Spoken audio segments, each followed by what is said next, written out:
All right, let's do it. Let's talk about Blue Lock chapter 243. We get the conclusion of the freaking Ness backstory with a tinge bit of Kaiser. And there's a lot of crazy stuff going on up in here in this chapter. Number one, to spoil it at the freaking end, PXG starts next chapter, the match? What? This is crazy because I assumed we were gonna get like the chapter, like the PXG match wouldn't start until 2024 at the earliest. There was no way I thought that. There's no way that I thought that this PXG match was gonna come this early. Also, it is kind of adding some curiosity and depth because the way I thought this match was gonna go, I thought it was kind of already set in the aspect of I felt like the outcome was already kind of already determined. But honestly, that's just for a different video all the way entirety. Let's get back on the main focus here, chapter 243. We see that Kaiser helped Ness essentially make the Bastion Munich team to begin with, or I'm just going to say Bayern Munich. With his Kaiser impact, they come down from a 2-0 deficit. They wreck the team, and it inspires Ness to continue with his magical fantasy and the like.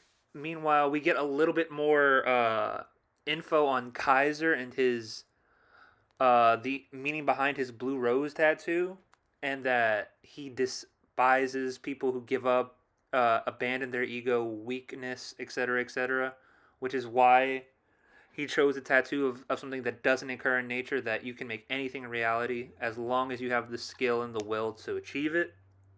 And at the very end, we see that Kaiser, I don't know how, like, is choking at the end of this backstory, is like somehow discovers some brand new weapon to use against Isagi against in this PXG match, which means now Isagi, who's the emperor, as the chapter states, of Bayern Munich, of the youth team, is now has him gunning for him. He's got Kunigami gunning, gunning for him, and he's also got Rin gunning for him. Like, it's shaping up to the fact of like, how is he going to end up with this? Like, I assumed at the very end he was going to hit this 300 million price tag and everything, but I don't know, man. Like, it seems a little much, especially since Kaiser now has a brand new weapon and everything and the like. I guess we just got to wait and see what the